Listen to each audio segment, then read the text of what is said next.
BSc നഴ്സിംഗിന് പോയപ്പോൾ നല്ല പുറത്തു പോയി നല്ല കാശൊക്കെ ഉണ്ടാക്കാന്ന് വിചാരിച്ചാണ് ബി.എസ്.സി നഴ്സിംഗ് പഠിച്ചത്. കാശായിരുന്നു അൾട്ടിമേറ്റ്ലി. അല്ലേ? അതായിരുന്നു അൾട്ടിമേറ്റ് ലക്ഷ്യം. കാരണം ഞാനൊരു മിഡിൽ ക്ലാസ് ഫാമിലിയിൽ നിന്നാണ് വന്നത്.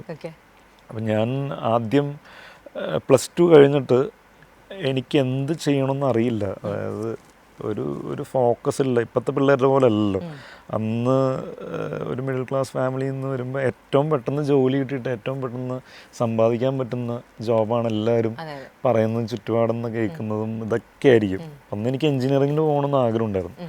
പക്ഷേ എൻജിനീയറിംഗ് അന്ന് കേൾക്കുന്നത് ഭയങ്കര കാശ് വേണം പഠിക്കാനായിട്ട്, അങ്ങനത്തത് ആ പരിപാടിയൊക്കെ. പക്ഷെ ഞാൻ ആദ്യം +2 കഴിഞ്ഞിട്ടൊരു 6 months നമ്മുടെ ഒരു ഫാമിലി ഫ്രണ്ടിൻ്റെ അവിടെ സൂപ്പർവൈസറായിട്ട് വീട് പണി നടക്കുന്നുണ്ടായിരുന്നു. അപ്പോൾ അതിൻ്റെ പെട്ടെന്ന് കാശ് കിട്ടുന്നുള്ളൂ. മാസം 1500 വെച്ച് കിട്ടും.